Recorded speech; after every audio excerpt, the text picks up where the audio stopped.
Amara Washington had learned long ago that being a young black woman in first class invited certain assumptions. Even at 28, even in her tailored Armani suit, even carrying a briefcase that cost more than most people's monthly rent, she'd been mistaken for a flight attendant 6 times in the past year alone. She'd stopped correcting people. It took too much energy to constantly prove she belonged in spaces where people who looked like her were expected to serve, not to sit. Today's flight from New York to San Francisco was supposed to be routine. Amara had a presentation in the morning. Her tech company, Elevation Software, was finalizing a merger worth $800 million. She'd built the company from her dorm room at MIT 7 years ago, survived the doubt of every investor who couldn't see past her age and race, and now employed over 3,000 people. The 16-hour workdays, the sacrificed friendships, the years without vacations. It had all led to this moment. She'd specifically booked seat 2A, the window seat in first class, where she could work undisturbed during the 6-hour flight. The boarding pass on her phone clearly displayed her assigned seat.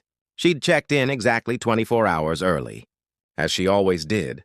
But when Amara reached row 2, a white woman in her 50s was already settled in 2A, her designer purse occupying 2B as well. She had the entitled sprawl of someone accustomed to taking up space, her cashmere wrap draped over both seats, her laptop open on the tray table. "Excuse me?" Amara said politely. "I think you're in my seat." "I'm 2A." The woman looked up, her eyes traveling dismissively over Amara. "No, sweetie, I'm in 2A. You must have made a mistake." She turned back to her laptop as if the conversation was over. Amara felt the familiar heat rise in her chest, that mixture of frustration and exhaustion that came from constantly having to justify her existence in spaces like this. "I have my boarding pass right here. This is definitely my assigned seat." "Well, I don't know what to tell you." The woman's voice dripped with condescension. "I've been flying first class for 20 years and I always sit in 2A. Maybe you should check with the flight attendant about getting an economy seat. This section might be out of your price range, honey." The words hung in the air like poison. Around them, other passengers slowed their boarding, sensing conflict. Amara could feel their eyes on her, could almost hear their thoughts, some sympathetic, others skeptical, wondering if she really belonged in first class or if there had been some mistake. "Ma'am, this is my assigned seat," Amara repeated, her voice level despite the rage building inside her. She pulled up her boarding pass on her phone. "See? Seat 2A, Amara Washington." The woman barely glanced at the screen. "I don't care what your little phone says. I'm not moving. Now please stop making a scene and find your actual seat before you delay the flight." A flight attendant approached, her smile professional but her eyes wary. "Is there a problem here?" "Yes," the woman in Amara's seat said before Amara could speak. "This girl is claiming I'm in her seat, but I've been sitting here since I boarded." "She's holding up the entire plane." The flight attendant turned to Amara. "May I see your boarding pass, miss?" Amara showed her phone, watching the flight attendant's face change as she recognized the truth. "Mrs. Hartford," the flight attendant said carefully, "this passenger is correct. You're in seat 2B, not 2A. I'm going to have to ask you to move." "This is ridiculous." Mrs. Hartford's face flushed red. "I specifically requested 2A. I always sit in 2A. I'm a platinum member. And I'm a human being with an assigned seat," Amara interrupted, her patience finally cracking. "I've been polite. I've shown you my boarding pass. I've dealt with your dismissive attitude and your thinly veiled racism. Now move." "Racism?" Mrs. Hartford's voice rose to a shriek. "How dare you?" "I'm not racist. I have black friends. This is about seats, not race. It's about you assuming I don't belong here because of how I look," Amara said quietly. "It's about you calling me sweetie and girl and honey instead of treating me like an adult. It's about you suggesting economy might be more in my price range. Don't insult my intelligence by pretending you don't know exactly what you were doing." The cabin had gone silent. Every passenger was watching now. "I want to speak to the pilot," Mrs. Hartford demanded, her voice shaking. "This woman is being aggressive and threatening." "I don't feel safe." "The pilot would be me," a deep voice said from the front of the cabin, "and I've heard enough." Captain James Morrison stood in the aisle, his silver hair and captain's uniform commanding immediate respect. He was a black man in his 60s, his face lined with experience and his eyes sharp with intelligence. "Mrs. Hartford, I've been flying for 35 years. I've seen this exact scenario play out more times than I can count. You're in the wrong seat. You know you're in the wrong seat. And instead of admitting your mistake and apologizing to Ms. Washington, you've escalated this situation and caused a delay. Captain, I really think—" Mrs. Hartford began. "I'm not finished." His voice was firm but not unkind. "I heard what you said to this young woman. The assumptions you made, the disrespect you showed. And then, when confronted with evidence of your error, you played the victim and accused her of being aggressive for simply standing up for herself." He turned to address the entire cabin. "Let me be clear about something. On my aircraft, every passenger will be treated with respect and dignity, regardless of their race, age, or any other characteristic. If you cannot extend that basic courtesy to your fellow passengers, you will not fly on my plane. It's that simple." Back to Mrs. Hartford. "You have two choices. You can move to your assigned seat immediately, and we can continue with this flight. Or you can gather your belongings and disembark, and we'll find you another flight. But what you will not do is continue to harass this passenger or delay my aircraft any further." The cabin was absolutely silent. Mrs. Hartford's face cycled through shock, anger, and finally resignation. "Fine," she muttered, gathering her things with sharp, angry movements. "I'll move. But I'll be filing a complaint?" "You do that," Captain Morrison said calmly. "Make sure to include the part where you tried to steal another passenger's seat and then made racist assumptions when you were caught. I'm sure the airline will be very interested in that story." Mrs. Hartford threw her belongings into seat 2B with barely controlled fury and refused to make eye contact with anyone for the rest of the boarding process.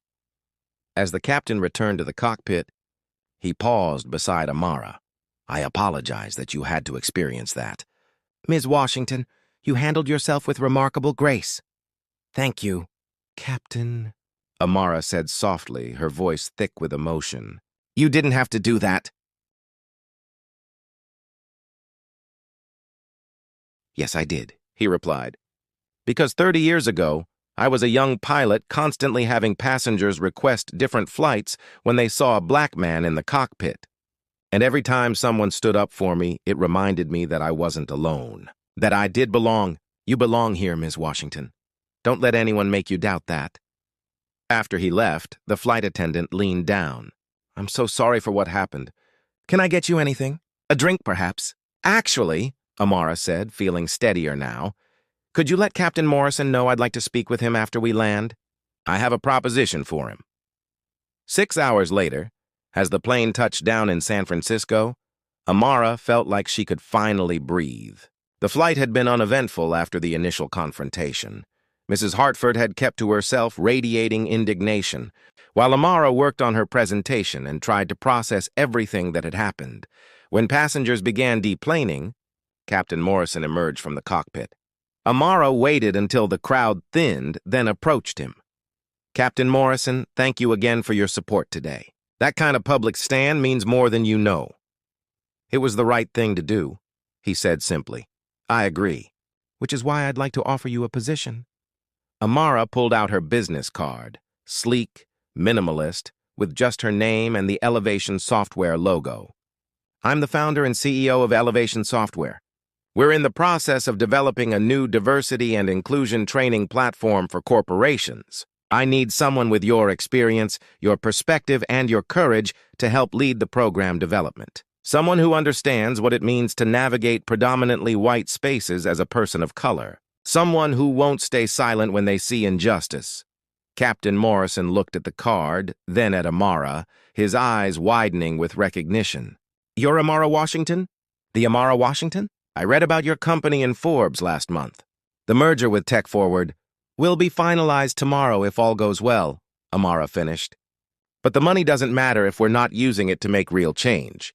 I want to create training programs that actually work, that go beyond checkbox diversity to address the real, everyday racism that people like us face.